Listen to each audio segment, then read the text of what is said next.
चलिए देखिए, भारत में तुर्की के खिलाफ लगातार विरोध प्रदर्शन हो रहा है। शहर शहर तुर्की के खिलाफ आक्रोश देखने को मिल रहा है।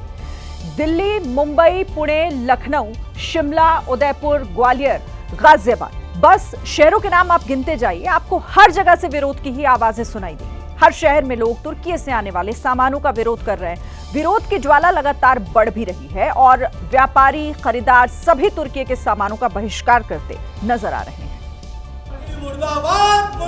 140 करोड़ हिंदुस्तानी एक साथ तुर्की के खिलाफ आवाज बुलंद कर रहे हैं, जिसकी गूंज तुर्की तक सुनाई दे रही है।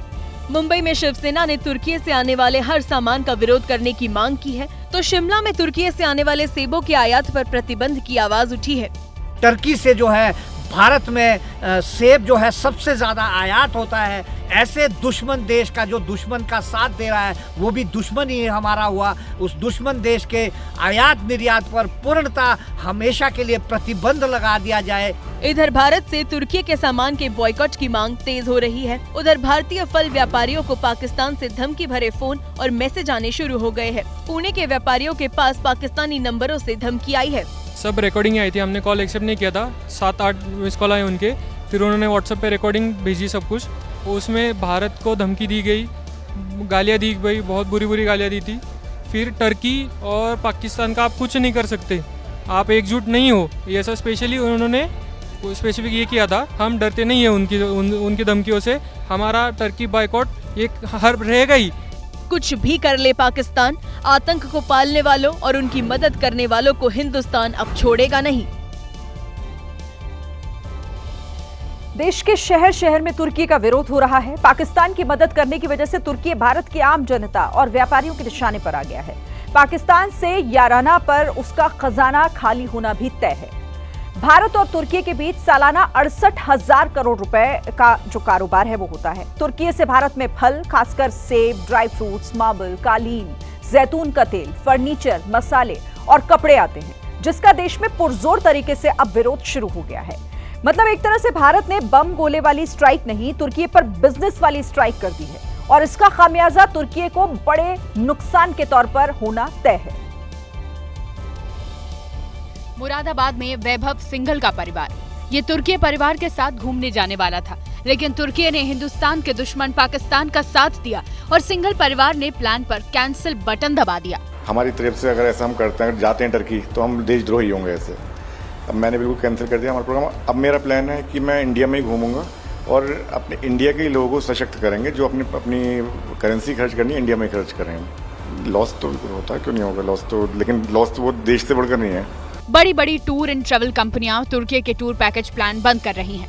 तुर्की की जगह देश और विदेश के अन्य विकल्प दिए जा रहे हैं। मैं चाहूंगा हमारे सारे देशवासियों को उन्हीं कंट्रीज में जाएं, जैसे थाईलैंड हो गया, जैसे अर्मेनिया हो गया, जैसे ग्रीस हो गया, जो कि एक न्यूट्रल स्टैंस लेके बैठे हुए हैं। पाकिस्तान के साथ पाप के भागीदार तुर्की को भारी कीमत चुकानी पड़ रही है।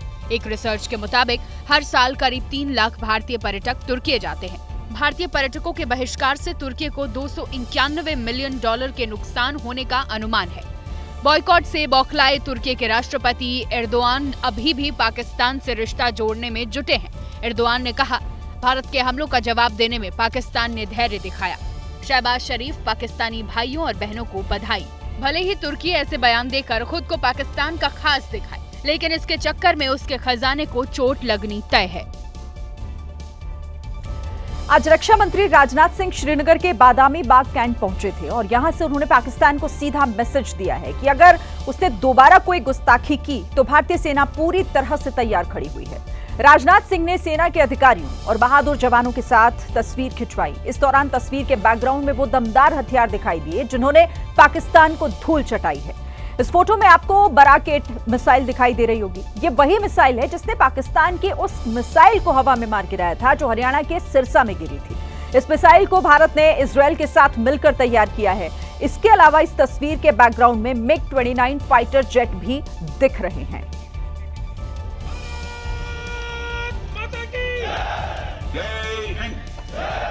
जब देश का रक्षा मंत्री इतनी गर्मजोशी से जवानों से मुलाकात करे, तो भला जवानों का हौसला 7वें आसमान पर क्यों ना हो। रक्षा मंत्री राजनाथ सिंह श्रीनगर के बादामी बाग कैंट पहुंचे।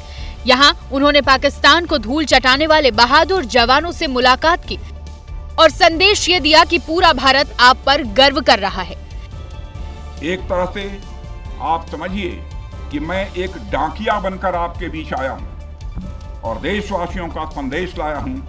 संदेश यह है कि हमें हमारी सेनाओं पर गर्व है। रक्षा मंत्री काफी वक्त तक जवानों के बीच रहे, उनसे बातचीत की, एक एक जवान से उनका परिचय पूछा, हाथ मिलाकर हौसला बढ़ाया। आतंकियों ने भारतीयों को धर्म पूछ कर मारा तो हमने आतंकियों को उनका कर्म देखकर मारा। उन्होंने धर्म देखकर बेगुनाहों की जान ली, यह पाकिस्तान का कर्म था। हमने कर्म देखकर उनका खात्मा किया, यह हमारा भारतीय धर्म है।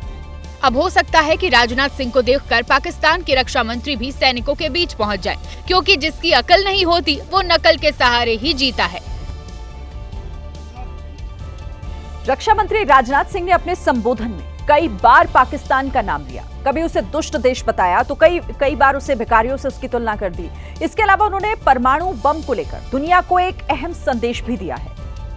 ये जो हमने न्यूक्लियर एसिड बना रखे हैं, ये शबरात पर पटाखे फोड़ने के लिए बना रखे हैं। इसी तरह पाकिस्तान ने कई बार परमाणु हमले की गीदड़ भभकी की, लेकिन भारत ने इस ब्लैकमेल की परवाह नहीं की और पाकिस्तान को उसके घर में घुसकर मारा। हमने उनके न्यूक्लियर ब्लैकमेल की भी परवाह नहीं की है।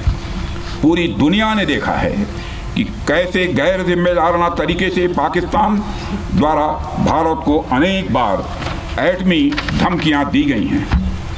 दुनिया ने सब कुछ देखा और परमाणु बम को लेकर पाकिस्तान की तरफ से आया हर एक बयान भी सुना। अब रक्षा मंत्री ने मांग की है कि इस पर विचार करने का समय आ गया है। क्या ऐसे गैर जिम्मेदार और रोग नेशन के हाथों में परमाणु हथियार सुरक्षित हैं? मैं दुनिया के सामने यह सवाल खड़ा करना चाहता हूं। मैं मानता हूं कि पाकिस्तान के एटमी हथियारों को IAEA international atomic energy agency की निगरानी में लिया जाना चाहिए। रक्षा मंत्री राजनाथ सिंह ने पाकिस्तान को उसकी औकात भी दिखाई है। उसके बारे में यह भी कहा जा सकता है कि पाकिस्तान जहां भी खड़ा होता है वहीं से मांगने वालों की लाइन प्रारंभ हो जाती है। अभी आपने सुना ही होगा कैसे वह फिर एक बार इंटरनेशनल मॉनेटरी फंड IMF के पास कर्ज मांगने गया। पाकिस्तान की छवि इंटरनेशनल भिखारी की बन चुकी है, लेकिन फिर भी वह अपनी हरकतों से बाज आने को तैयार नहीं है। आदमपुर एयरबेस पर पीएम मोदी की तस्वीरें देखकर समूचे पाकिस्तानी अवाम शहबाज शरीफ पर थू-थू कर रही थी। लिहाजा शर्मिंदगी से बचने के लिए शहबाज और मुनीर ने भी सैनिकों के साथ मुलाकात की, वैसी ही नकल करने की कोशिश की, लेकिन नकल में भी उनकी औकात साफ दिख गई। भारत माता की, भारत माता की, भारत माता की। आदमपुर एयरबेस पर प्रधानमंत्री ने वायुवीरों का जोश हाई किया था। उस समय उनके पीछे S-400 और MiG-29 भी दिखे थे। दूसरी तस्वीर में पाकिस्तानी नकलची पीएम शहबाज शरीफ की सियालकोट में घास फूस वाले टैंक पर खड़े होने की तस्वीरें हैं, क्योंकि दिखाने के लिए कुछ और था ही नहीं। एक तरफ दिलेर वायुवीरों से मिलकर पीएम मोदी का चेहरा चमक रहा था, तो दूसरी तरफ डरे सहमे शहबाज शरीफ का चेहरा उतरा हुआ था। भारत के हमले का डर चेहरे से उतर नहीं पाया। ऐसे डरे हुए थे कि अपने साथ आर्मी चीफ आसिम मुनीर, धमकीबाज डिप्टी पीएम इशाक डार, पाकिस्तान के फेंकू रक्षा मंत्री ख्वाजा आसिफ और बड़बोले सूचना मंत्री अताउल्ला तरार को भी लाए थे। किसी तरह शहबाज ने घास फूस वाले टैंक पर चढ़कर अपने जवानों का जोश बुलंद करने की नाकाम कोशिश की, लेकिन इस नकल वाली हरकत में भी पाकिस्तान की औकात साफ दिख गई, जिसका साफ मतलब है कि बाप बाप होता है और बेटा बेटा ही रहता है।